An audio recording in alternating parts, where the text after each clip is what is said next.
Olá, estamos aqui para mais uma leitura do livro Desperte o Seu Gigante Interior, Tony Robbins.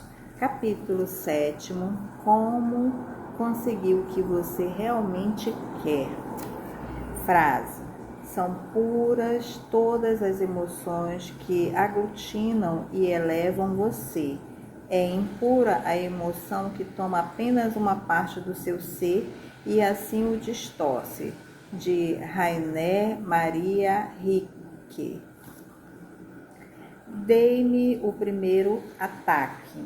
Elvis Presley sempre pedia a primeira dose assim, cumprindo um bizarro ritual diário destinado a providenciar para que dormisse depois de uma noite de extenuante desempenho. O assistente de Elvis abria o primeiro envelope e lhe dava o de sempre, um sortimento multicolorido de barbitúricos, amital, carbrital, neubutal ou seconal, caludes, valium e placídio, seguindo-se 3 doses de Mererol injetadas logo abaixo das cápsulas. Antes de que Elvis dormisse, o pessoal da cozinha, que se mantinha de plantão 24 horas por dia, punha-se a trabalhar. Apostava-se quanta comida ele conseguiria consumir antes de pegar no sono. Tipicamente, ele comia 3 cheeseburgers e 6 ou 7 bananas split antes de apagar. Muitas vezes, seus assistentes tinham de remover alimentos de sua traqueia para que ele não sufocasse até a morte. Elvis dormia durante cerca de 4 horas antes de voltar a se agitar. Tão tonto que tinha de ser carregado para o banheiro. Ele fazia o segundo pedido com um débil puxão na camisa do assistente. Elvis era incapaz de tomar as drogas sozinho, e por isso o assistente enfiava as pílulas em sua boca e despejava água para que descessem pela garganta. Elvis quase nunca conseguia pedir o terceiro ataque. Em vez disso, como uma questão de rotina, um assistente ministrava a dose e deixava-o dormir até o meio da tarde, quando o inchado astro do rock impulsionava o corpo com dexedrine e chumaços de algodão com cocaína metidos nas narinas antes de aparecer outra vez no palco. No dia de sua morte, Elvis permaneceu lúcido e saltou todos os ataques para tomar uma dose fatal, porque um homem assim, adorado pelos fãs no mundo inteiro e parecendo ter tudo, abusava tanto do seu corpo e, ao final, acabou com a própria vida de uma maneira horrível. Segundo David Stanley, meio-irmão de Elvis, era porque ele preferia ficar drogado e entorpecido a se sentir consciente e angustiado. Infelizmente, não é difícil lembrar outras pessoas famosas, pessoas no topo de suas profissões, nas artes ou nos negócios, que também provocaram a própria morte, de uma forma direta ou indireta. Basta pensar em escritores como Ernest Hemingway e Sylvia Plath, atores como William Robbins e Fred Frison, cantoras como Mama Cass Elliot e Janis Joplin, O que essas pessoas têm em comum? Primeiro, não estão mais conosco e todos sentimos sua perda. Segundo, todas foram iludidas por uma promessa de que algum dia alguém, de alguma forma, alguma coisa, e então eu serei feliz. Mas quando alcançaram o sucesso, quando chegaram ao auge e puderam ver de perto o sonho americano, descobriram que a felicidade ainda se esquivava e, assim, continuaram a persegui-la, mantendo a angústia da existência à distância com a bebida, o fumo, a comida em excesso, até que encontraram o fim por que tanto ansiavam. Nunca descobriram a verdadeira fonte da felicidade. O que ficou demonstrado por essas pessoas é algo bastante familiar para muita gente. 1. Não sabiam o que realmente queriam da vida e por isso se distraíram com uma variedade de ânimos artificiais alterantes. 2. Desenvolveram não apenas trilhas neurológicas, mas vias expressas para a dor, e seus hábitos as levaram a percorrer esses caminhos numa base regular. Apesar de alcançarem o nível de sucesso com que outrora haviam apenas sonhado, e apesar de cercadas pelo amor e admiração de milhões de fãs, tinham muito mais referências para a dor. Tornaram-se eficientes em gerá-las depressa e com facilidade, porque haviam criado linhas troncos para alcançá-la. 3. Não sabiam como fazer para se sentirem bem. Tinham de recorrer a alguma força exterior para ajudá-las a lidar com o presente. 4. Nunca aprenderam as engrenagens de como orientar conscientemente o foco de suas mentes. Permitiram que a dor e o prazer do ambiente as controlasse, em vez de assumirem o controle. Agora, compare essas histórias com uma carta que recebi de uma mulher que utilizou meu trabalho para mudar de um jeito total e absoluto a qualidade de sua vida. Prezado Tony, fui bastante maltratada durante toda a minha vida, desde a infância até a morte de meu segundo marido. Em decorrência dos abusos e traumas profundos, desenvolvi uma doença mental conhecida como distúrbio de múltipla personalidade, com 49 personalidades diferentes. Nenhuma delas tinha conhecimento das outras ou o que acontecera em cada uma de suas vidas. O único alívio que eu tinha em 49 anos de existência como uma múltipla assumia a forma de um comportamento autodestrutivo.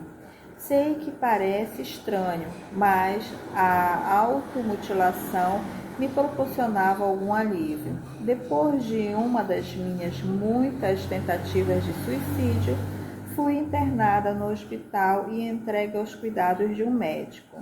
A fim de integrar as personalidades, eu precisava voltar ao trauma original que criara cada personalidade. Esse trauma devia ser lembrado, revivido, sentido. Cada um dos meus altares cuidava de uma função específica, uma capacidade seletiva de recordação e, em geral, tinha um único tom emocional. Trabalhei com um especialista no campo da MPD e ele me ajudou a integrar todas as 49 personalidades em uma só, o que me sustentou ao longo de todos os diferentes processos que usamos foi o sentimento de que muitas das minhas personalidades eram bastante infelizes e que minha vida se tornara tão caótica, um alter não um alter, não sabia o que o outro fazia, e nos descobríamos em todos os tipos de lugares e situações, a tal ponto que não tinha a menor lembrança depois que ocorria a troca. Pensamos que seríamos felizes ao nos tornarmos uma só, o supremo objetivo. Essa foi minha concepção errada e que tremendo choque. Vivi um ano de inferno, descobri-me extremamente infeliz e lamentando por cada uma das minhas personalidades. Sentia saudade de cada uma das minhas pessoas e, às vezes, as queria de volta, do jeito como eram antes, o que era muito difícil, e cometi mais 3 tentativas de suicídio naquele ano, até ser outra vez internada no hospital. Durante o último ano, assisti por acaso seu programa na TV e encomendei sua série de fitas para 30 dias. Poder Pessoal. Escutei-as muitas vezes, observando qualquer coisa que pudesse usar. Minha abertura surgiu quando comecei a escutar suas Pautalk mensais. Aprendi com você coisas como um ser único que nunca aprendera como uma múltipla. Aprendi pela primeira vez em 50 anos que a felicidade vem de dentro, como um ser único. Tenho agora as lembranças dos horrores que cada uma das 49 personalidades sofreu. Quando essas lembranças afloram, sou capaz de contemplá-las, e se por acaso se tornam insuportáveis, posso agora mudar o foco, como aprendi com você, e não de uma forma desassociativa, como fazia antes. Não preciso mais entrar num transe de amnésia e assumir outra personalidade. Estou aprendendo mais e mais sobre mim mesma e também aprendendo a viver como um ser único. Sei que tenho um longo caminho a percorrer e muita exploração a realizar. Comecei a definir meus objetivos e a planejar como alcançá-los. Por enquanto, já estou emagrecendo e pretendo atingir meu peso ideal no Natal, um belo presente para mim. Também sei que gostaria de ter um relacionamento com um homem saudável, sem abusos. Antes de ser internada no hospital, eu trabalhava na IBM e tive 4 pequenas empresas. Hoje estou dirigindo uma nova empresa, muito satisfeita com o aumento nas vendas que consegui promover. Depois que recebi alta do hospital, passei a conhecer melhor meus filhos e netos, mas ainda mais importante, passei a conhecer a mim mesma. Atenciosamente, Elizabeth Pietras.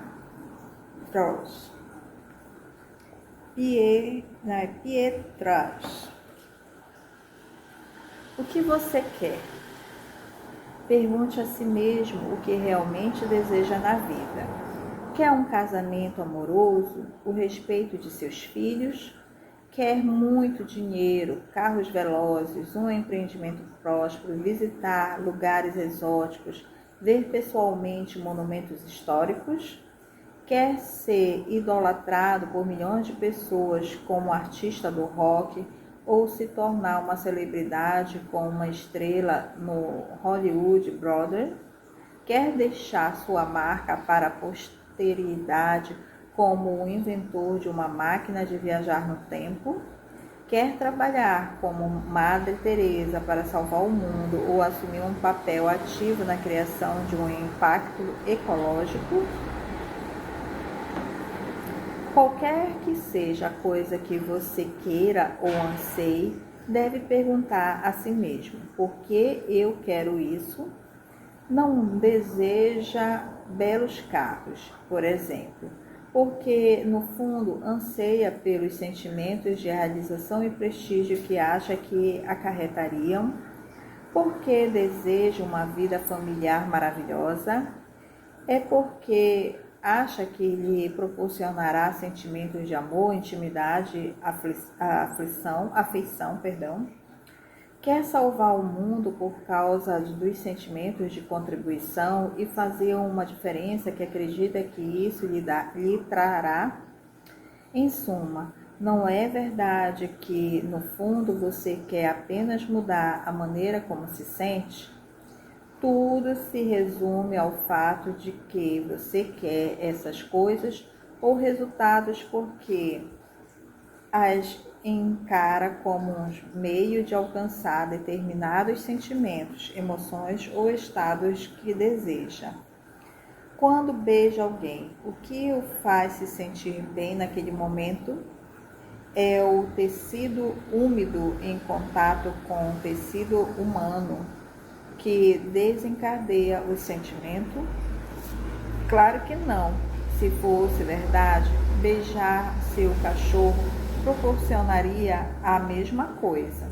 Todas as nossas emoções nada mais são do que uma agitação de tempestades bioquímicas no cérebro e podemos associá-las a qualquer momento.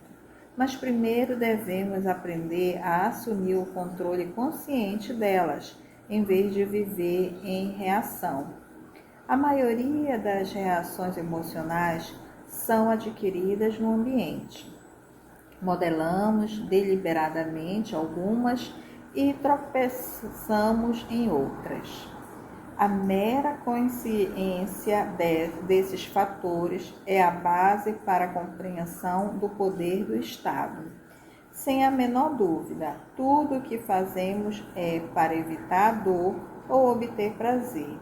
Mas podemos mudar de imediato aquilo que acreditamos que vai levar à dor ou ao prazer, pela orientação do foco e pela mudança dos estados mental, emocional, fisiológico. Como eu disse no capítulo 3, de Poder Sem Limites, um estado pode ser definido como a soma de milhões de processos neurológicos acontecendo dentro de nós, a soma total de nossas experiências em qualquer momento determinado. A maioria dos estados ocorre sem qualquer orientação consciente de nossa parte. Vemos algo e reagimos com o ingresso num estado. Pode ser um estado fértil e útil, ou pode ser um estado empobrecedor. Voltando. Vemos algo, reagimos com o ingresso num estado. Pode ser um estado fértil e útil, ou pode ser um estado empobrecedor e limitador, mas não há muito que a maioria das pessoas possa fazer para controlá-lo. Você já se descobriu incapaz de recordar o nome de um amigo? Ou como soletrar uma palavra difícil, como sonho? Como não foi capaz, sabia a resposta com certeza. Por que é estúpido? Não, porque se encontrava num estado de estupidez. A diferença entre uma atuação medíocre ou brilhante não se baseia na sua capacidade, mas sim no estado de sua mente ou corpo em qualquer momento determinado. Você pode ser talentoso com a coragem e determinação de Marva Collins, a graciosidade e elegância de Fred Astaire, a força e a resistência de Nalon Ryan, a compaixão e inteligência de Albert Einstein, mas se submergir continuamente em estados negativos, nunca realizará essa promessa de excelência.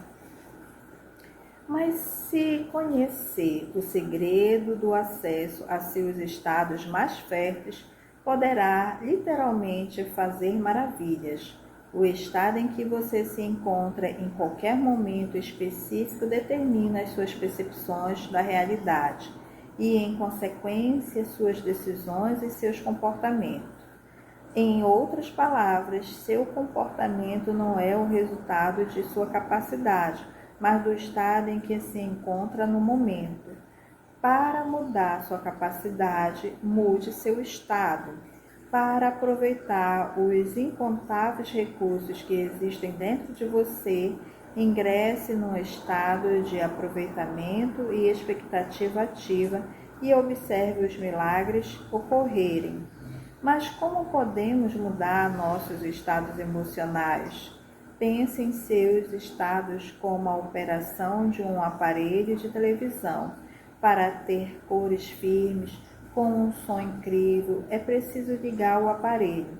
Ligar sua fisiologia é como dar ao aparelho a eletricidade de que precisa para operar. Se você não tem o essencial, não terá imagem, nem som, apenas uma tela vazia. Da mesma forma, se você não se ligar, usar todo o seu corpo, em suma, sua fisiologia, pode se descobrir incapaz de soletrar sonho. Alguma vez já acordou para cambalear ao redor, incapaz de pensar com clareza ou funcionar direito, até que se movimentou o suficiente para o sangue fluir melhor? Depois que a estática acaba, você está ligado e as ideias passam a fluir. Se você se encontra no estado errado, não vai obter qualquer recepção, mesmo que tenha as ideias certas. Depois que você está ligado, é claro, precisa sintonizar com um canal certo a fim de alcançar o que realmente deseja. Mentalmente, deve focalizar aquilo que o fortalece. Não importa o que você focalize, qualquer coisa em que sintonizar vai sentir com mais intensidade. Portanto, se não gosta do que está fazendo, talvez seja o momento de mudar o canal. Há sensações ilimitadas, meios ilimitados de encarar praticamente qualquer coisa na vida. Se o que você faz não funciona, mude o canal e sintonize com algo que lhe proporcionará as sensações que sempre desejou. Todas as sensações por que você anseia estão disponíveis durante todo o tempo. Basta sintonizar o canal certo. Há dois meios primeiros, portanto, de mudar seu estado emocional: pela mudança da maneira como usa seu corpo físico ou pela mudança do foco.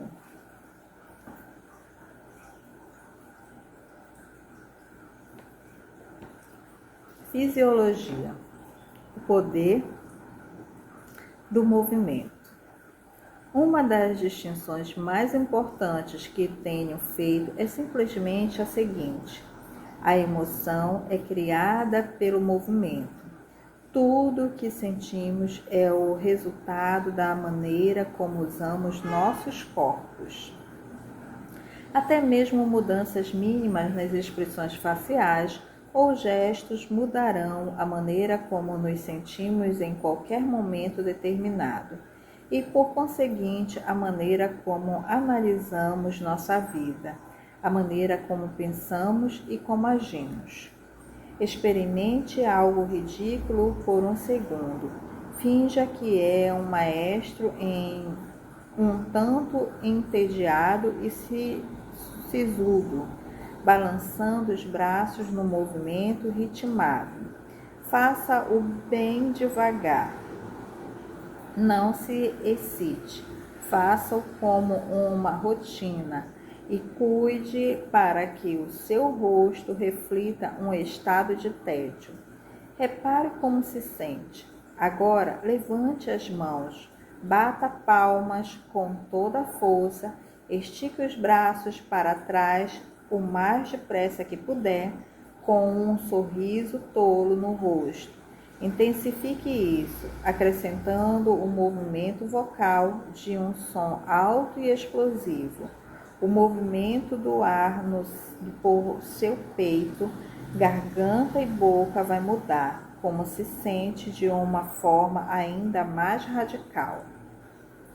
Esse movimento e a rapidez com que o criou, tanto no corpo quanto nas cordas vocais, mudarão no mesmo instante o modo como se sente. Cada emoção tem uma fisiologia específica vinculada, postura, respiração, padrões de movimento, expressões faciais. Na depressão, isso é óbvio. Um poder sem limites.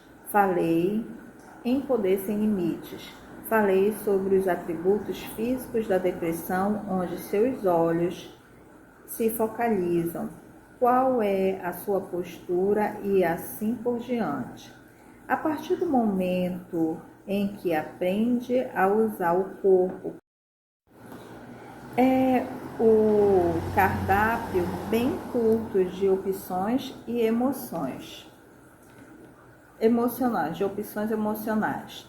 Quando se considera os milhares de atraentes estados disponíveis, tome cuidado para não se limitar a uma lista tão curta. Sugiro que aproveite todo o buffet. Experimente coisas novas e cultive um paladar refinado.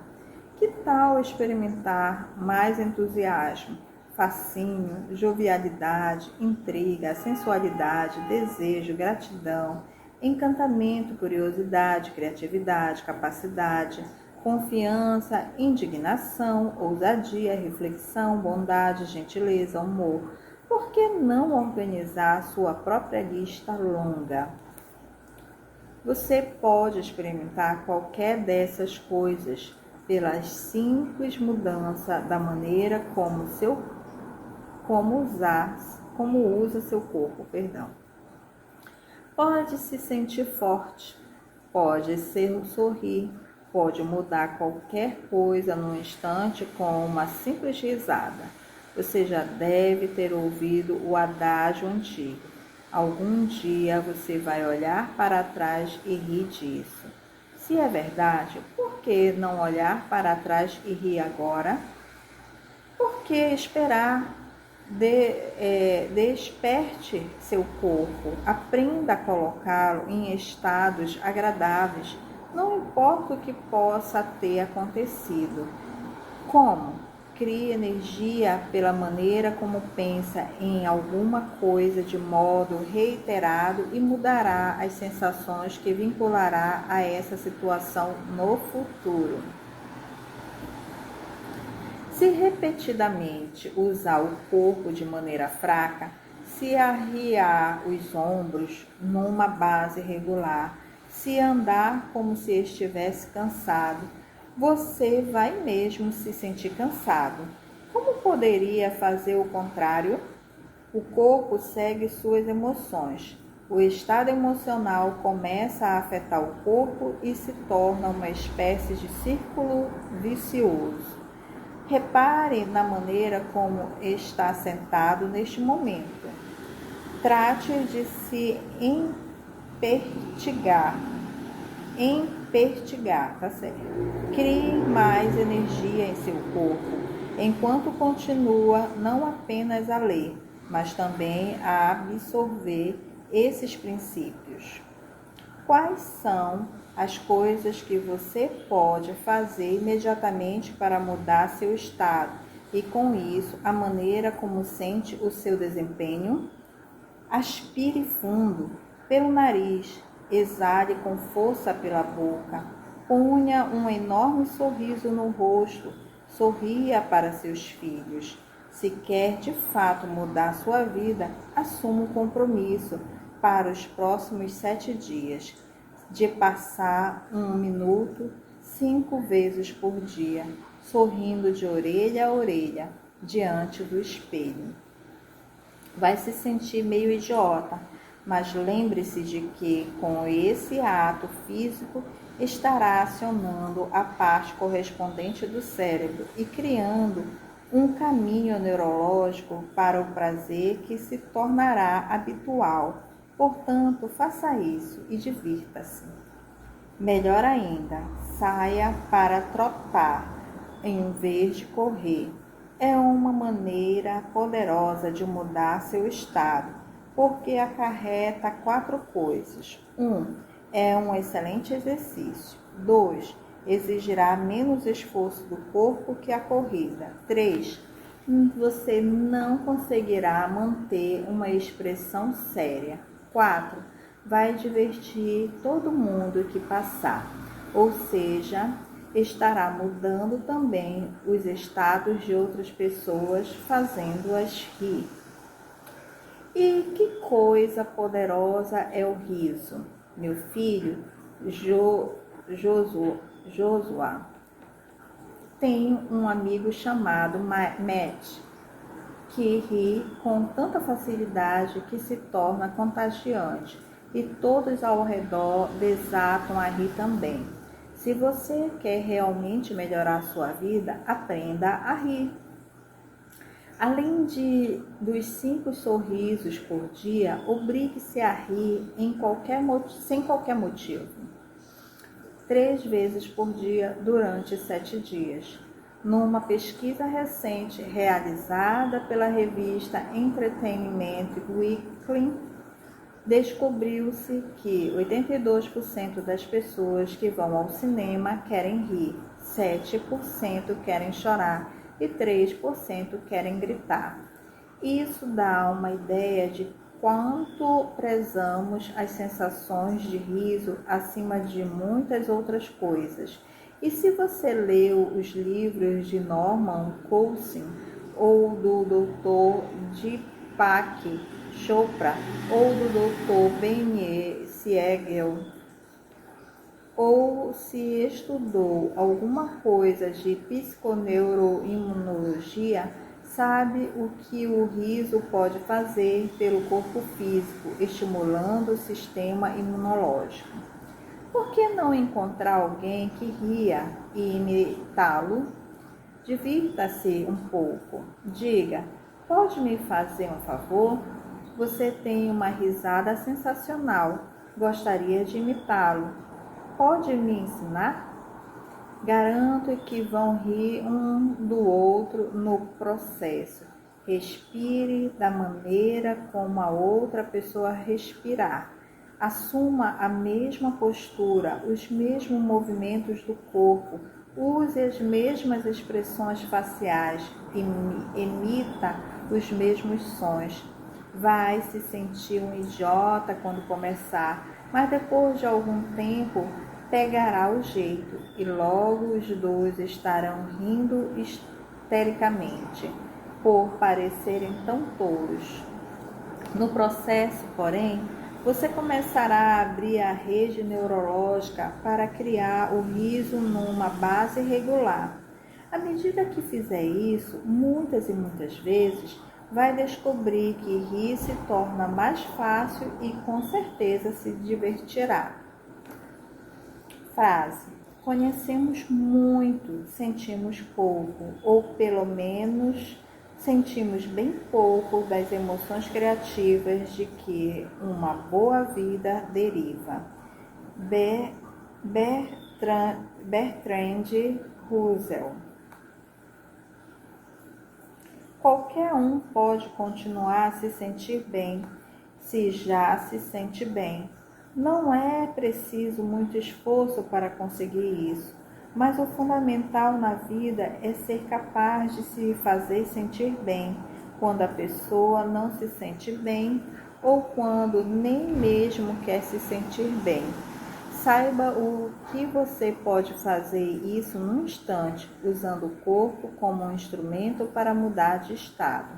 Depois de identificar a fisiologia ligada a um estado, Você pode usá-la para criar à vontade os estados que deseja.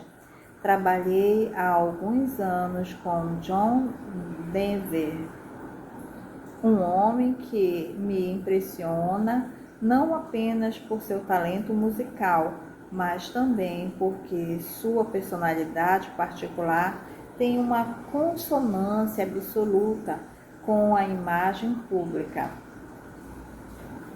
O motivo para o seu êxito é evidente. Trata-se de um homem excepcionalmente simpático e solícito. Trabalhamos juntos porque ele estava experimentando o bloqueio do Criador. Identificamos as ocasiões em que escreveu suas melhores canções e descobrimos que a inspiração surgira quando fazia algo físico. Em geral, uma canção inteira fluía por sua mente depois que esquiava por uma montanha abaixo, voava em seu jato ou bimotor, andava em seu carro esporte em alta velocidade. Quase sempre havia a velocidade envolvida e o fluxo de adrenalina, junto à experiência de focalizar a beleza da natureza, desempenhavam um papel importante em sua estratégia criativa. Na ocasião, o que faz uma pessoa mais velha? Contorna a poça. Contorna a poça. Não se limita a contorná-la, pois vive sempre se queixando. Você quer viver de uma maneira diferente? Quer viver com vigor em seus passos? Um sorriso no rosto? Por que não converter a jovialidade numa nova prioridade sua?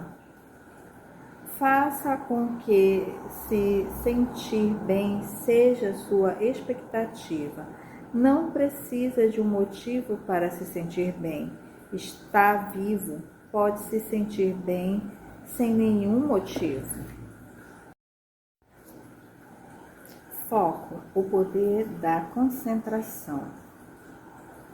Se você quiser, não poderia ficar deprimido de um momento para outro? Pode apostar que sim, só por focalizar alguma coisa em seu passado que foi horrível. Não temos todos uma experiência lamentável no passado? Se você focalizá-la o suficiente, imaginá-la, pensar a respeito, logo começará a senti-la. Se assistiu a um filme horrível, já assistiu um filme horrível? É a pergunta. Voltaria para assistir esse filme centenas de vezes? Claro que não. Por quê? Porque não se sentiria bem ao fazer isso. Então, por que voltar aos filmes horríveis em sua cabeça numa base regular?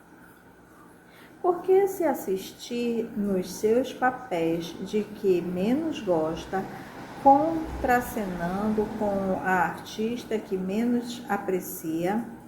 Por que projetar de novo desastres financeiros ou péssimas decisões em sua carreira? Esses filmes de classe B, é claro, não se limitam à sua experiência passada. Você pode focalizar nesse momento alguma coisa que pensa que lhe faz falta e se sentir mal. Melhor ainda, pode focalizar algo que ainda nem aconteceu e se sentir mal a respeito de antemão. Você pode rir disso agora, mas infelizmente é o que a maioria das pessoas faz todos os dias. Se quiser se sentir como se estivesse em êxtase neste momento, não seria possível? Você pode fazê-lo com a mesma facilidade. É capaz de focalizar ou recordar um momento em que experimentou um êxtase total e absoluto. É capaz de focalizar como seu corpo se sentiu? É capaz de lembrar como detalhes tão vividos que se tornem de novo plenamente associado a esses sentimentos? Pode apostar que sim. E você também é capaz de focalizar as coisas em sua vida com o que se sente extasiado neste momento, em tudo que se sente que é maravilhoso em sua vida. E pode focalizar as coisas que ainda não aconteceram e se sentir bem a respeito de antemão. Esse é o poder que os objetivos oferecem e o motivo pelo qual vamos focalizá-los no capítulo 11. Tudo o que focalizamos se torna nossa ideia da realidade. A verdade é que bem poucas coisas são absolutas. De um modo geral, como você se sente sobre as coisas e o significado de uma experiência em particular, tudo dependerá do seu foco. Elizabeth, a mulher com o distúrbio de múltipla personalidade, estivera em dor constantemente. Seu caminho de fuga foi criar uma nova personalidade para cada incidente que tinha de enfrentar emocionalmente. Isso lhe permitia mudar o foco, ver o problema através dos olhos de outra pessoa. Contudo, ela ainda sentia dor, mesmo depois da integração. Só depois que aprendeu a controlar seu estado, pela mudança consciente de sua fisiologia e foco, é que se tornou capaz de assumir o controle de sua vida. O foco não é a verdadeira realidade, porque é a visão de uma pessoa. É apenas uma percepção do modo como as coisas realmente são. Pense nessa visão, o poder do nosso foco, como sendo a lente de uma câmera. A lente mostra apenas a imagem e o ângulo que você focalizou. Por isso, as fotografias que você tira podem, com a maior facilidade, distorcer a realidade, apresentando apenas uma parcela mínima da imagem ampla. Fazemos supor que você foi a uma festa com a sua câmera. Sentou num canto, focalizou um grupo de pessoas discutindo. Como essa festa seria representada? Seria projetada como uma festa desagradável e frustrante em que ninguém se divertiu e todos brigaram? E é importante para nós lembrar que a maneira como representamos as coisas na mente vai determinar como sentimos. Mas o que aconteceria se você focalizasse uma câmera em outro ponto da sala, onde as pessoas riam, contavam piadas e se divertiam? Mostraria ter sido a melhor das festas, com todo mundo se divertindo demais. É por isso que há tanta repercussão com as biografias não autorizadas. São apenas a percepção de uma pessoa sobre a vida da outra. E com frequência, essa visão é oferecida por pessoas cuja inveja lhes proporciona um interesse velado em distorcer as coisas. O problema é que a visão da biografia se limita apenas ao ângulo da câmera do autor, e todos sabemos que as câmeras distorcem a realidade, que um close pode fazer as coisas parecerem maiores do que são na verdade. E quando manipulada com habilidade, uma câmera pode atenuar ou ofuscar partes importantes da realidade. Parafraseando Ralph Waldo Emerson, cada um de nós vê nos outros o que temos em nossos corações. O significado é muitas vezes uma questão de foco. Se você marcou uma reunião de negócios e alguém não chega na hora, a maneira como se sente baseia-se rigorosamente no que focaliza. Representa em sua mente que a pessoa não apareceu na hora marcada porque não se importa, ou interpreta o fato como algum problema grave e inesperado que surgiu. Qualquer que seja o foco, vai com certeza afetar as suas emoções. E se você se irritar com a pessoa e o verdadeiro motivo para o atraso ter sido um esforço de última hora para lhe oferecer uma proposta melhor, lembre-se de que tudo o que focalizamos vai determinar como nos sentimos. Talvez não devêssemos tirar conclusões precipitadas. Precisamos escolher com todo cuidado o que vamos focalizar.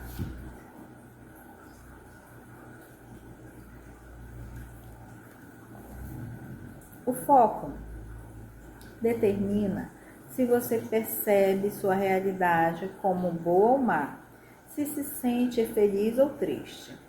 Uma metáfora fantástica para o poder do foco é encontrada nos carros de corrida, uma verdadeira paixão para mim. Guiar um carro de corrida pode às vezes fazer com que voar num helicóptero, se resistir ao medo, tiver fé e focalizar para onde quer ir, suas ações o levarão nessa direção. E se for possível de desviar, você vai conseguir, mas não terá a menor chance de se focalizar o que teme. Invariavelmente, as pessoas dizem: mas você não ia bater de qualquer maneira? A resposta é que você aumenta suas chances ao focalizar o que quer. Focalizar a solução sempre redunda em seu benefício. Se você tem impulso demais na direção do muro, então focalizar o problema pouco antes da batida não vai ajudar de maneira alguma. Quando os instrutores me explicaram isso pela primeira vez, balancei a cabeça e pensei, mas é claro, já sei de tudo isso, afinal, ensino essas coisas. Na primeira vez em que saí da pista com o instrutor, ele apertou de repente, sem que eu soubesse, o botão que levantava uma roda. Comecei a derrapar, incapaz de controlar o carro. E onde acha que meus olhos se fixaram? Pode apostar, no muro. Nos segundos finais, fiquei apavorado porque sabia que ia bater. O instrutor pegou minha cabeça, virou-a para a esquerda, forçando-me a olhar na direção que eu precisava ir. O carro continuou a derrapar. Eu tinha certeza de que ia bater, mas fui forçado a olhar apenas para a direção que queria seguir. E olhando para essa direção, não pude deixar de virar o volante de acordo. O carro virou no último instante e evitamos a batida. Podem imaginar o meu alívio, perdão. Uma coisa que é útil saber a respeito de tudo isso. Quando você muda seu foco, muitas vezes não muda de direção imediatamente. Isso não acontece também na vida. Há, com frequência, um lapso de tempo entre o momento em que você redireciona seu foco e o instante em que seu corpo e sua experiência de vida o acompanham. O que representa mais motivo ainda para começar a focalizar logo o que você quer e não esperar com o problema por mais tempo. Aprendi a lição. Não, eu tivera uma experiência, mas não criara uma neuroassociação bastante forte. Precisava me condicionar ao novo padrão. Na vez seguinte em que me aproximei do muro, o instrutor teve de gritar para me lembrar do meu objetivo. Na terceira vez, porém, virei a cabeça, deliberado e consciente. Confiei e deu certo. Depois de fazer isso muitas vezes, quando entro agora num Kids Car, minha cabeça vira para onde quero ir. O volante vira também e o carro acompanha. Isso garante que sempre conseguirei controlar meu foco? Não, mas aumenta minhas chances em 100 vezes. O mesmo acontece na vida. Em capítulos posteriores, você aprenderá alguns meios de assegurar que o condicionamento de seu foco seja positivo. Por enquanto, compreenda que precisa disciplinar sua mente. Uma mente fora de controle pode lhe fazer qualquer coisa. Dirigida é sua maior amiga. A frase: pedi e dar-vos-á, buscai e achareis, batei e abrir-se-vos-á. Mateus, capítulo 7, versículo 7. A maneira mais poderosa de controlar o foco é com o uso de perguntas, pois a qualquer coisa que você perguntar, seu cérebro oferecerá uma resposta, e qualquer coisa que procurar, haverá de encontrar. Se indagar por que essa pessoa está se aproveitando de mim, focaliza que alguém se aproveita de você, quer seja ou não verdade. Se indagar como posso inverter essa situação, obterá uma resposta mais fortalecedora. As perguntas consistem num instrumento tão poderoso para mudar sua vida que reservei o capítulo seguinte para falar exclusivamente a respeito. São um dos meios mais poderosos e simples para mudar a maneira como você se sente em relação a praticamente qualquer coisa, e assim mudar o rumo de sua vida e de um momento para o outro. As perguntas proporcionam a chave para abrir nosso potencial ilimitado. Uma das melhores ilustrações disso é a história de um jovem que foi criado no Alabama. Há cerca de 15 anos, um valentão da 7ª série provocou para uma briga. Esmurrou no nariz e deixou-o desmaiado. Quando recuperou os sentidos, o rapaz jurou que se vingaria, matando o valentão. Foi em casa, pegou o revólver calibre 22 da mãe e saiu à procura de seu alvo.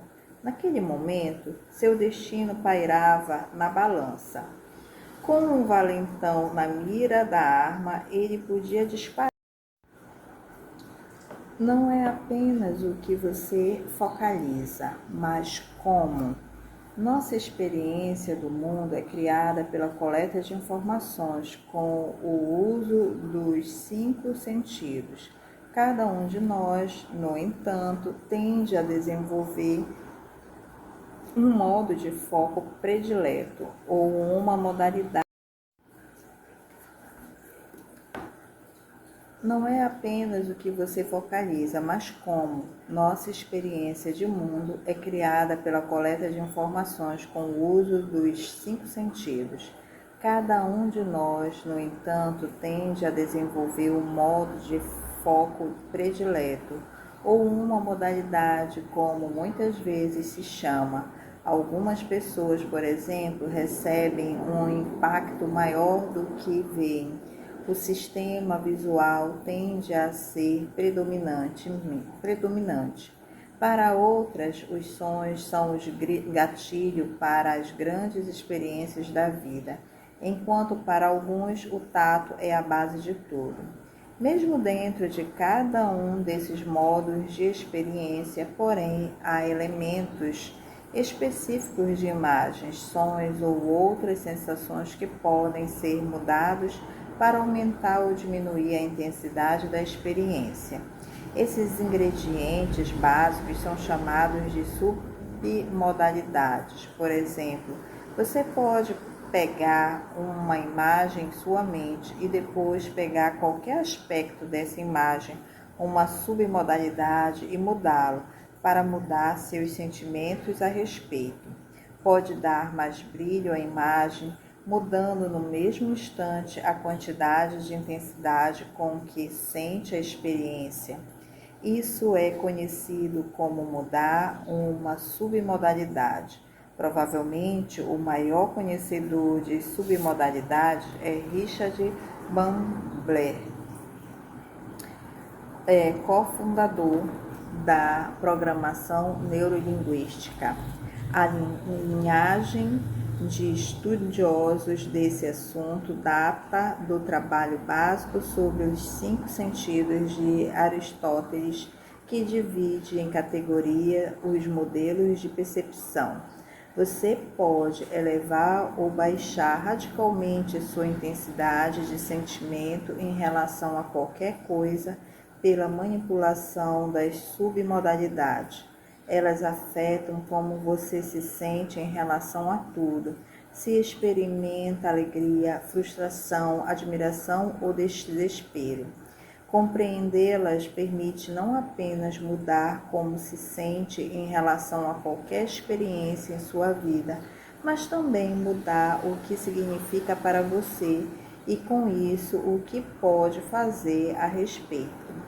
Uma imagem que descobri ser muito útil é pensar nas submodalidades como os códigos de barras dos produtos comerciais, aquelas pequenas linhas pretas que substituíram as etiquetas de preço em quase todos os supermercados americanos. Os códigos parecem insignificantes, mas quando passados pelo scanner, na caixa registradora, informam ao computador qual é o produto, quanto custa, como sua venda afeta o estoque e assim por diante. As submodalidades funcionam da mesma maneira.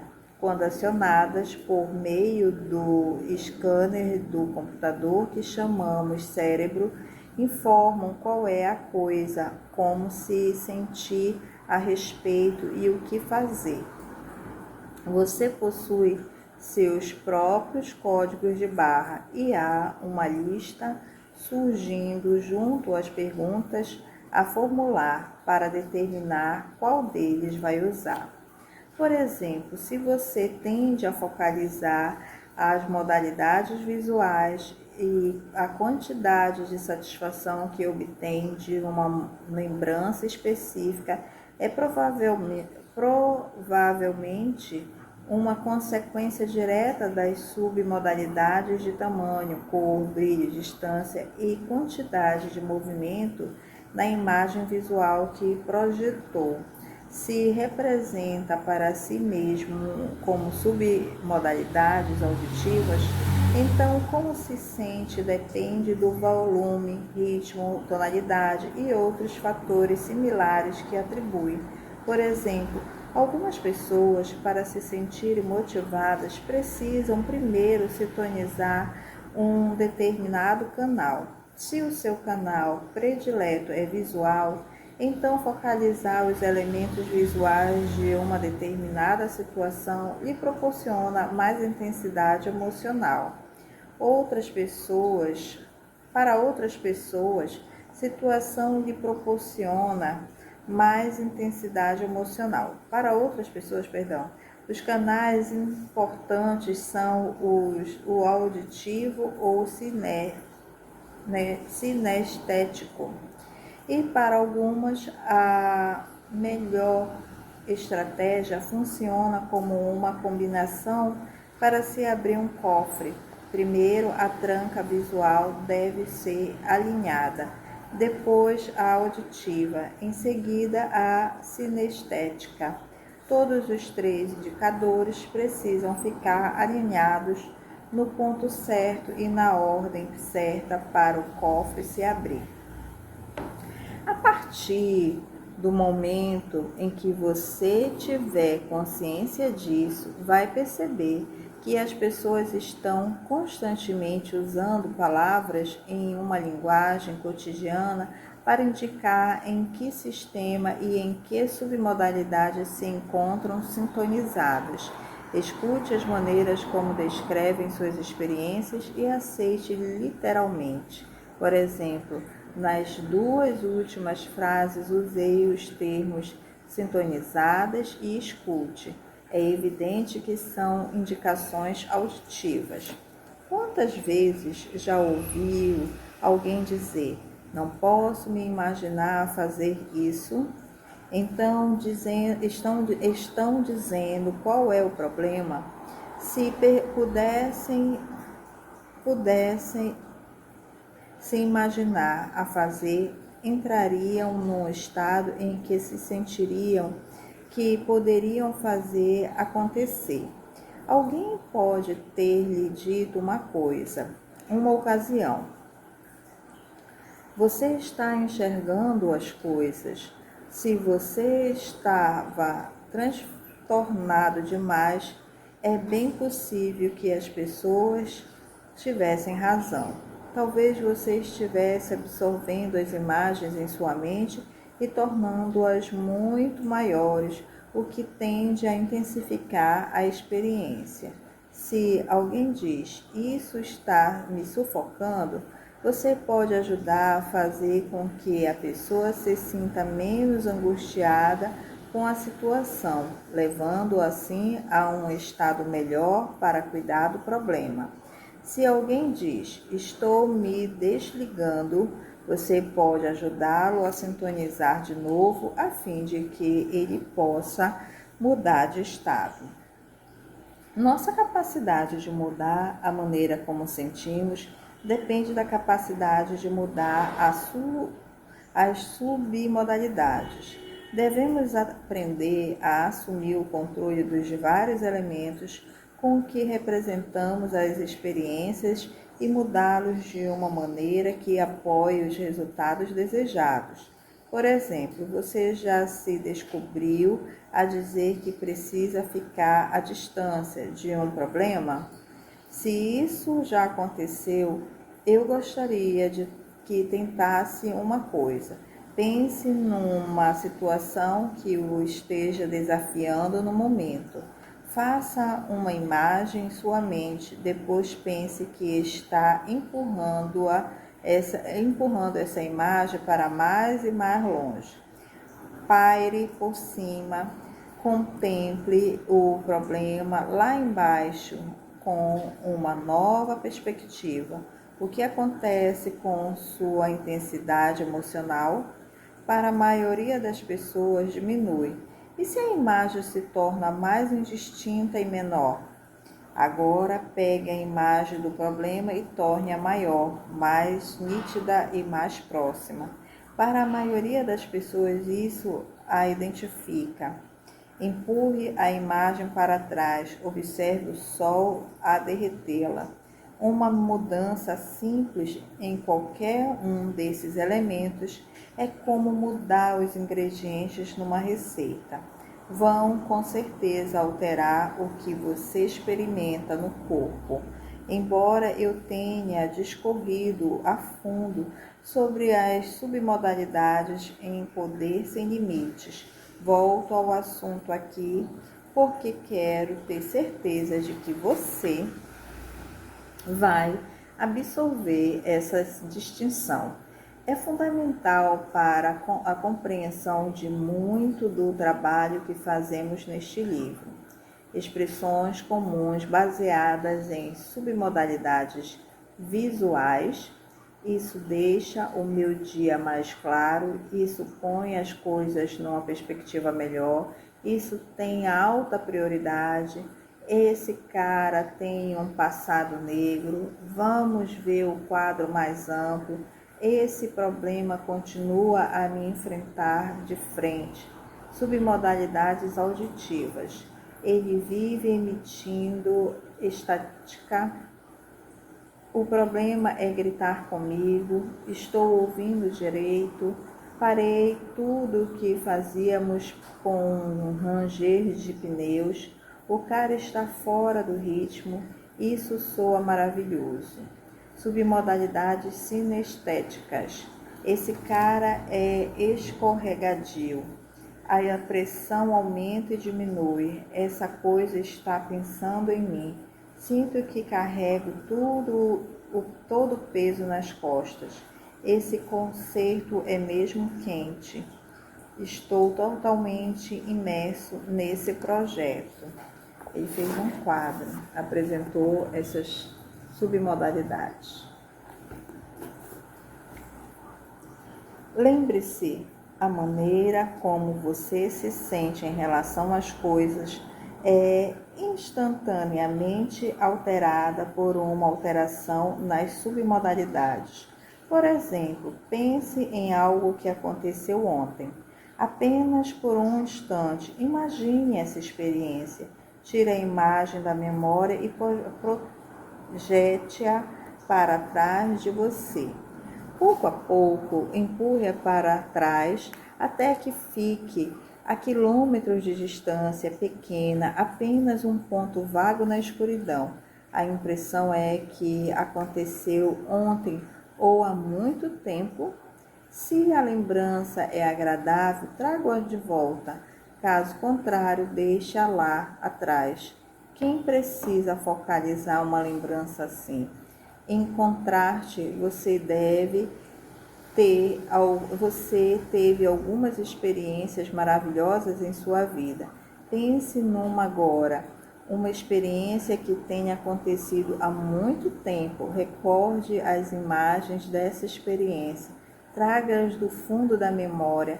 Ponha-as na sua frente, faça com que sejam grandes, nítidas, coloridas, torne-as tridimensionais no corpo que tinha na ocasião e sinta a experiência nesse momento como se estivesse lá. Parece que aconteceu há muito tempo ou é algo que você desfruta agora. Como pode perceber, até sua experiência de tempo pode ser mudada pela mudança das submodalidades. Crie sua própria planta. A descoberta de suas submodalidades é um processo divertido. Você pode querer fazer isso sozinho, embora talvez constate que é mais divertido fazê-lo com outra pessoa. Isso o ajudará na acurácia. E se a outra pessoa também leu este livro, terá muito sobre o que conversar e ainda uma testemunha do seu compromisso em assumir o controle pessoal. Agora, bem depressa, pense no momento de sua vida em que teve uma experiência bastante agradável e faça o seguinte: classifique sua satisfação numa escala de 0 a 100, em que 0 é a total ausência de satisfação e 100 o nível máximo de contentamento que poderia desfrutar. Digamos que você chegou a 80 nessa escala de intensidade emocional. Agora passe para a lista de possíveis submodalidades. Páginas 197 e 198. E vamos descobrir que elementos são propensos a criar mais satisfação em sua vida do que outros, mais sentimentos de prazer do que sentimentos de dor. Comece a avaliar cada uma das perguntas contidas na lista de acordo com suas experiências. Por exemplo, ao lembrar a experiência e focalizar as submodalidades visuais, pergunte a si mesmo: e é um filme ou uma imagem parada? Se for um filme, verifique qual é a sensação. É agradável? Agora mude para o oposto. Transforme em uma imagem parada e veja o que acontece. Seu nível de satisfação diminuiu? cai de uma maneira significativa, em que porcentagem? Ao converter numa imagem parada, caiu de 80 para 50, por exemplo. Anote o impacto que essa mudança causou e assim poderá usar essa distinção no futuro. Restabeleça a forma inicial da imagem, ou seja, faça com que seja um filme de novo, se assim era, a fim de sentir que voltou a 80. Agora passe para a pergunta seguinte na lista. É em cores ou preto e branco? Se era em preto e branco, verifique a sensação. Passe para o oposto, apresente cor e veja o que acontece. Isso eleva a sua intensidade emocional acima de 80? Anote o impacto emocional. Se o eleva a 95, pode ser um elemento valioso para lembrar no futuro. Por exemplo, ao pensar numa tarefa que geralmente evita, se acrescentar cor à imagem que faz dela, vai descobrir que sua intensidade emocional positiva aumenta no mesmo instante. Agora volte à imagem a preto e branco. Observe o que acontece com sua intensidade emocional e que grande diferença isso faz. Lembre-se de terminar sempre com a restauração do estado original, antes de passar para a pergunta seguinte. Devolva as cores, torne mais brilhante do que era antes, até se sentir envolto por cores vividas. O brilho é uma submodalidade importante para a maioria das pessoas. Dar mais brilho às coisas intensifica sua emoção. Se você pensar na experiência agradável neste momento e tornar a imagem mais e mais brilhante, provavelmente vai se sentir melhor, não é? Há exceções, é claro. Se você saborear a lembrança de um momento romântico e de repente todas as luzes se acenderem, isso pode não ser muito apropriado. E se você tornar a imagem distinta, escura e desfocada? Para a maioria das pessoas, isso a torna quase depressiva. Portanto, torne-a sempre cada vez mais brilhante.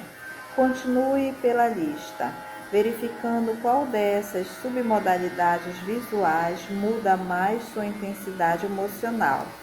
Ao recriar a experiência dentro de sua cabeça, como soa? O aumento do volume altera o nível de prazer que você sente? Como a aceleração do ritmo afeta seu comportamento? Até que ponto? Registre tudo e altere tantos outros elementos quanto puder pensar. Se o que está imaginando é o som da voz de alguém, experimente com diferentes inflexões e sotaques e note o que isso influi ao nível de contentamento que experimenta. Se mudar a qualidade do som de suave e macio para áspero e estridente, o que acontece? Lembre-se de terminar com a restauração dos sons à sua forma auditiva original, a fim de que todas as qualidades continuem a criar prazer para você. Lista de possíveis submodalidades visuais. Filme, imagem parada. É um filme ou uma imagem parada? Cor, preto e branco. É colorida ou em preto e branco? 3. Esquerda, direita, centro. A imagem está à esquerda, direita ou centro? 4. Alto, meio, baixo. A imagem está no alto, no meio ou embaixo? 5. Brilhante, distinta, escura. A imagem é brilhante, distinta ou escura? 6. Tamanho natural, menor ou maior? A imagem tem tamanho natural, é maior ou é menor? 7. Proximidade. O quanto você está próximo da imagem? 8. Rápida, média, lenta. A velocidade da imagem é rápida, média ou lenta? 9. Foco específico. Um elemento em particular, é focalizado de forma sistemática. 10. Dentro da imagem. Você está dentro da imagem ou assiste à distância? 11. Moldura panorâmica. A imagem está dentro de uma moldura ou é panorâmica? 12. 3D, 2D. A imagem é tridimensional ou bidimensional? 13. Cor específica. Há uma cor que lhe causa mais impacto? 14. Ponto de vista. Você está olhando de baixo, de cima, do lado, etc.? 15. Gatilho especial. Há alguma outra coisa que desencadeie sentimentos fortes? Auditivas. 1. Você, outros. Está dizendo alguma coisa para si mesmo ou ouvindo de outra pessoa? 2. Conteúdo. O que especificamente você diz ou ouve? 3. Como é dito? Como você diz ou ouve? 4. Volume. É muito alto? 5. Tonalidade. Qual é a tonalidade? 6. Ritmo. É muito depressa? 7. Localização. De onde vem o som? 8. Harmonia e cacofonia. O som está em harmonia ou é cacofônico? 9. Regular e irregular. O som é regular ou irregular? 10. Inflexão. Há alguma inflexão na voz? Aqui está um quadro.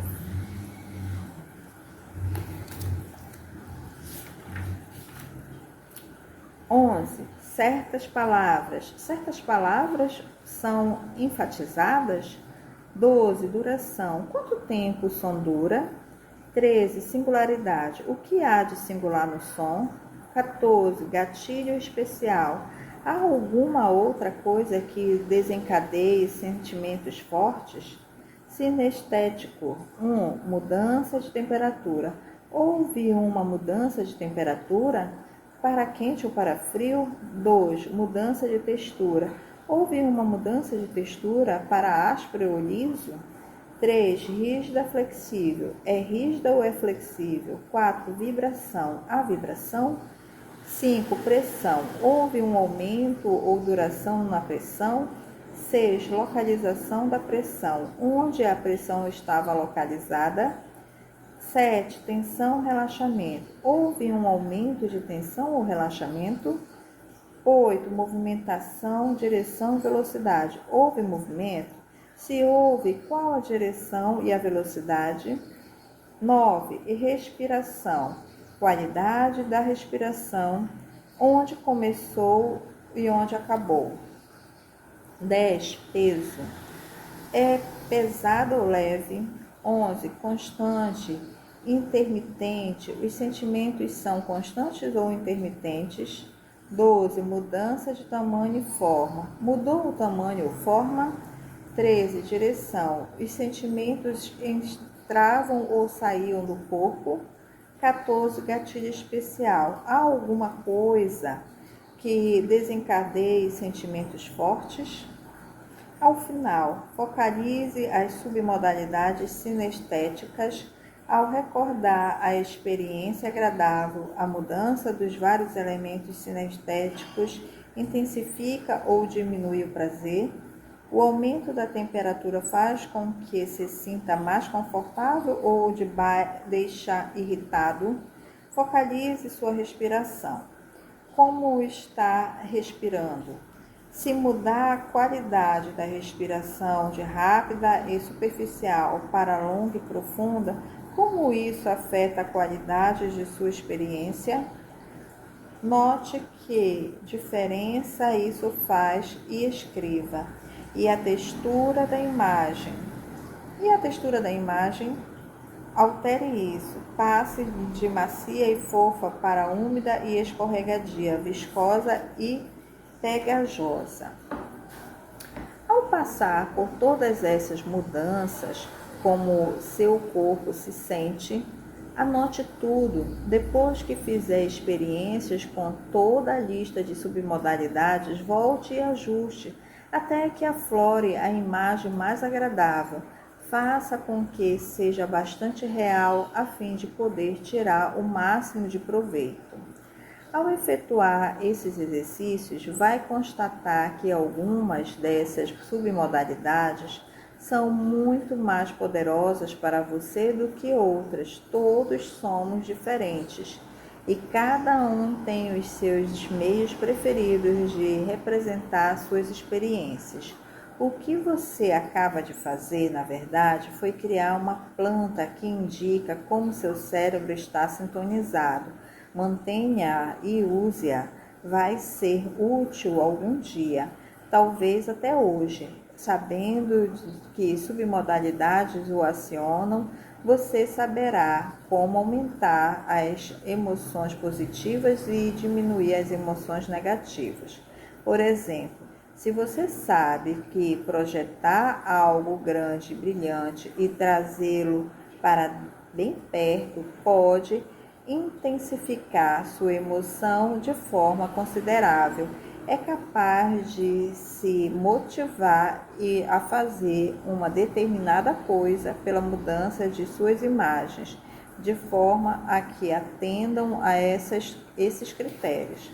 Também saberá que não deve tornar seus problemas grandes, brilhantes e próximos. Caso contrário, intensificará também as emoções negativas. Saberá como se livrar depressa de um estado limitador e ingressar num estado energizante e fortalecedor. E pode se tornar mais bem equipado para continuar em seu caminho para o poder pessoal. Conhecer o importante papel que as submodalidades desempenharam em sua experiência na realidade é fundamental para enfrentar os desafios. Por exemplo, é uma questão de submodalidades se você se sente confuso ou no caminho certo. Se pensar numa ocasião em que se sentiu confuso, procure se lembrar se representou a experiência como uma imagem parada ou um filme. Depois, compare com uma ocasião em que sentiu que compreendia alguma coisa. Muitas vezes as pessoas se sentem confusas porque têm uma série de imagens na cabeça, empilhadas, numa mistura caótica, porque alguém andou falando muito depressa ou muito alto. Já outras pessoas ficam confusas se as coisas lhes são ensinadas devagar demais. Essas pessoas precisam ver imagens em forma de filmes, ver como as coisas se relacionam entre si. Caso contrário, o processo também se torna dissociado. Percebe como compreender as submodalidades de outra pessoa pode deixá-lo a ensinar de uma forma muito mais eficaz?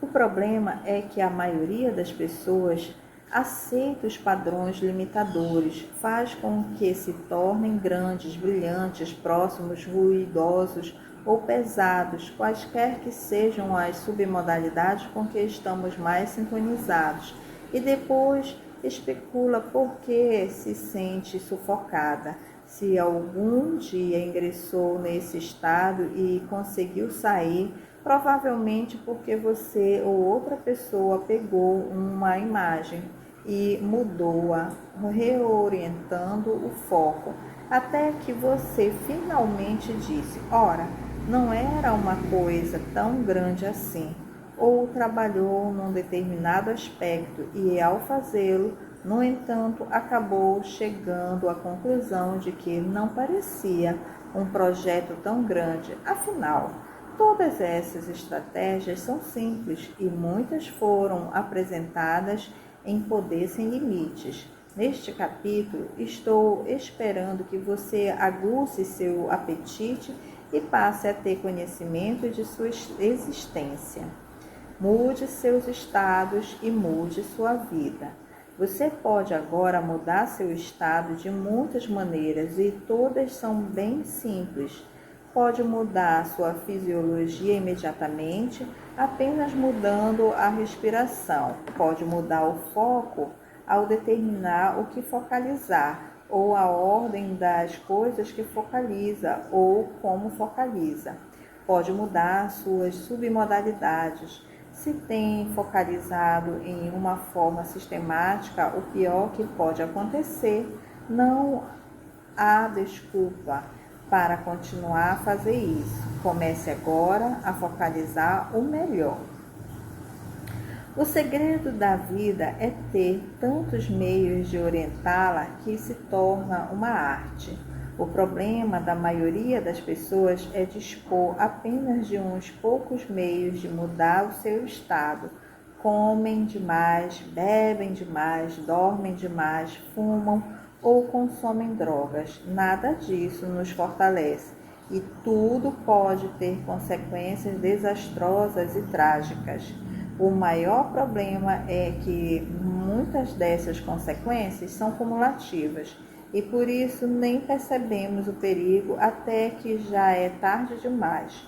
Foi o que aconteceu com Elvis Presley e infelizmente é o que também ocorre todos os dias com muitas pessoas. Imagine uma desfortunada rã numa panela, sendo servida até a morte. Se fosse largada com a água já fervendo, o choque do calor faria com que pulasse de volta ao mesmo instante. Mas com o calor aumentando pouco a pouco, ela não nota que corre perigo, até que já é tarde demais para pular fora. A viagem para a queda fatal começa quando você não controla seus estados, porque se não controla seus estados, não é capaz de controlar seu comportamento. Se há coisas que precisa realizar, mas não se torna motivado, compreenda que seu estado não é o apropriado. E isso não é uma desculpa, porém é uma ordem. É uma ordem para fazer qualquer coisa que seja necessária para mudar seu estado. Qualquer pessoa dislexa ou com qualquer outra dificuldade baseada nos estados pode usar essas estratégias para alterar a situação. Como o movimento pode mudar de forma instantânea como nos sentimos, faz sentido criar uma porção de maneiras de mudar nosso estado com um único e singular movimento? Uma das coisas que mudou minha vida mais profundamente foi algo que aprendi há muitos anos. Encontrei no Canadá um homem que estava partindo madeira no estilo de karatê. Em vez de passar 1 ano e meio ou 2 anos para aprender isso com um treinamento em artes marciais, simplesmente descobriu que ele focalizava, como focalizava o brilho e assim por diante em sua cabeça, quais eram suas convicções e qual a estratégia física, como usava o corpo para partir a madeira. Pratiquei muitas e muitas vezes os movimentos físicos de forma idêntica, com tremenda intensidade emocional, transmitindo para o cérebro profundas sensações de certeza. E durante todo o tempo o instrutor me corrigia os movimentos. Pam, parte um pedaço de madeira, depois 2, 3 e 4. O que eu fizera para conseguir isso? Elevara meus padrões e tornara partir a madeira em um imperativo. Algo que antes aceitaria como uma limitação. 2. Mudei a convicção limitadora da minha capacidade de fazer isso, ao mudar o estado emocional para o de certeza. E 3. Projetei uma estratégia eficaz para obter o resultado. Esse ato transformou meu senso de poder e certeza no todo o meu corpo. Passei a usar o mesmo senso de certeza de partir madeira para realizar outras coisas que nunca imaginara que poderia alcançar, rompendo a barreira da cautelação e alguns dos meus medos com a maior facilidade. Ao longo dos anos, continuei a usar e reforçar essas sensações. E depois de alguns anos, comecei a ensinar a outros, até a crianças, meninas de 11 e 12 anos, mostrando-lhes como aumentar seu amor próprio através de uma experiência que não pensavam que era possível. Mais tarde, comecei a usar isso como parte de meus seminários do Poder Ilimitado, baseados em vídeos conduzidos pelas pessoas a quem concedo franquias, nossos consultores de desenvolvimento pessoal no mundo inteiro. Essas pessoas levam os participantes a superarem seus medos em 30 minutos ou menos e a aprenderem como romper qualquer coisa que os contém na vida. Depois de partirem a madeira, compreende a usar essa experiência para obter o senso de certeza que é necessário na busca de qualquer coisa que desejam realizar na vida. É sempre fascinante ver um homem enorme que pensa que pode fazê-lo apenas com a força bruta subir no palco e fracassar. E depois observar uma mulher com metade do seu tamanho e massa muscular partir a madeira num instante, porque desenvolveu a certeza em sua fisiologia. Frase: experiência não é o que acontece com o homem, é o que o homem faz com o que acontece, com o que lhe acontece. Aldous Huxley. Você tem de compreender que deve assumir o controle consciente da orientação da sua própria mente. Tem de fazê-lo de forma deliberada. Caso contrário, ficará à mercê de qualquer coisa que acontecer ao seu redor. A primeira habilidade que deve dominar é a capacidade de mudar seu estado instantaneamente. Não importa qual seja o ambiente, não importa quão assustado ou frustrado esteja. É uma das habilidades básicas que as pessoas desenvolvem em meus seminários. Aprendem como mudar depressa seu estado do medo e saber que não podem fazer coisa alguma. Para saber que podem fazer algo e serem capazes de tomar uma ação afetiva efetiva. O desenvolvimento de experiências assim, em que você pode mudar de um instante para outro, proporciona um tremendo poder em sua vida. Algo que você não pode avaliar plenamente até tentar. A segunda habilidade é a capacidade de mudar de estado de forma sistemática em qualquer ambiente. Talvez num ambiente em que antes o deixava constrangido, mas em que pode agora mudar seu estado sempre que quiser, condicionando-se até se sentir bem, independentemente do lugar em que se encontre. A terceira habilidade é estabelecer um conjunto de padrões habituais para usar sua fisiologia e foco, a fim de se sentir sistematicamente bem, sem qualquer esforço consciente. Minha definição de sucesso é viver sua vida de uma maneira que o leve a sentir toneladas de prazer e quase nenhuma dor, e por causa de seu estilo de vida, fazer com que as pessoas ao seu redor sintam muito mais prazer do que dor. Alguém que realizou muita coisa, mas vive em dor emocional durante todo o tempo, ou se encontra cercado por pessoas em dor durante todo o tempo, não é realmente bem-sucedido.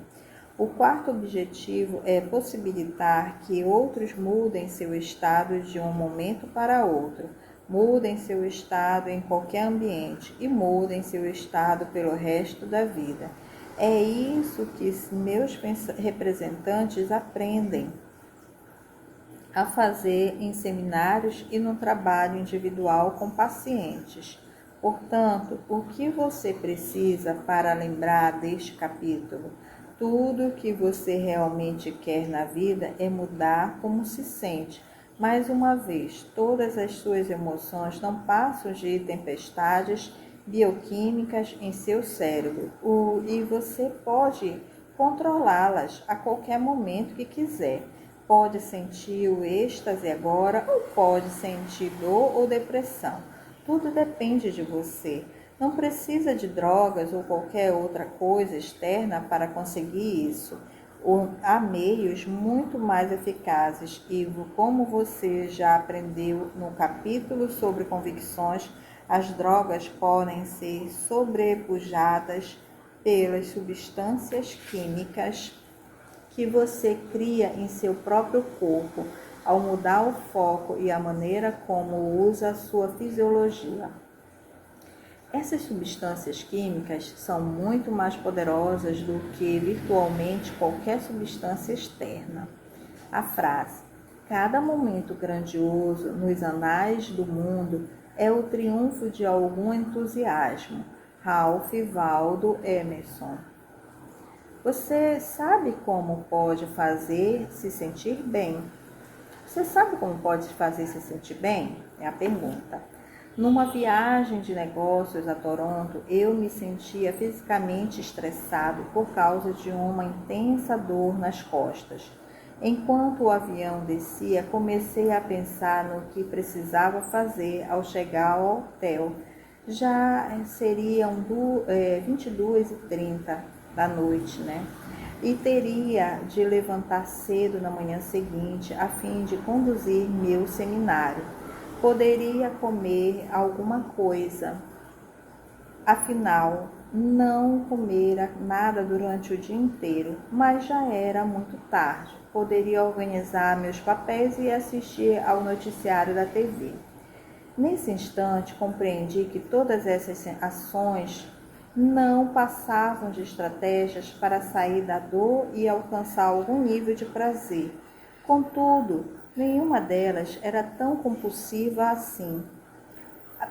Precisava expandir minha lista de meios de experimentar prazer, independentemente da hora ou do lugar. Você sabe como fazer para se sentir bem? Parece uma pergunta estúpida, não é mesmo? Mas você possui de fato um conjunto de meios específicos e fortalecedores para fazer se sentir bem de um momento para outro? Pode conseguir isso sem o uso de comida, álcool, drogas, cigarro ou outras fontes viciantes? Tenho certeza de que você dispõe de alguns meios assim, mas vamos expandir a lista. Neste momento, tratemos de identificar algumas das opções positivas que você já tomou para fazê-lo se sentir bem. Sente agora e escreva uma lista de coisas que já faz para mudar como se sente. E já que está fazendo uma lista, por que não acrescentar algumas coisas novas que talvez não tenha experimentado antes e que podem também mudar de uma forma positiva o seu estado?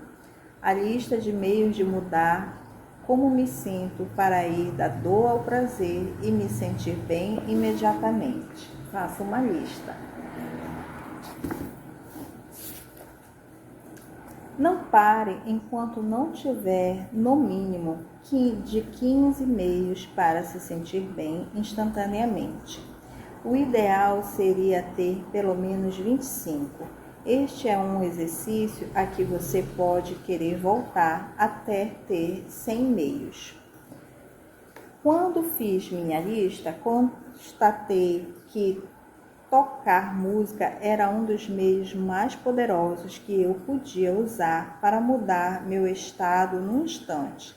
Ler era outro meio de me sentir bem, porque mudava meu foco e adoro aprender, em particular a leitura de alguma coisa instrutiva e informativa, algo que possa aplicar de imediato em minha vida. Mudar os movimentos do corpo é algo que posso fazer a qualquer momento para romper um estado limitador e entrar num estado criativo. Os exercícios do meu Star Master, com música tocando a toda, pular numa cama elástica, correr 8 quilômetros em aclive, nadar. Aqui estão outros meios: dançar, cantar junto aos meus CDs prediletos, assistir a uma comédia, ir a um concerto, entrar numa jacuzzi, tomar um banho quente, fazer amor com a minha esposa, ter um jantar de família, com todos sentados à mesa, conversando sobre o que é mais importante para nós.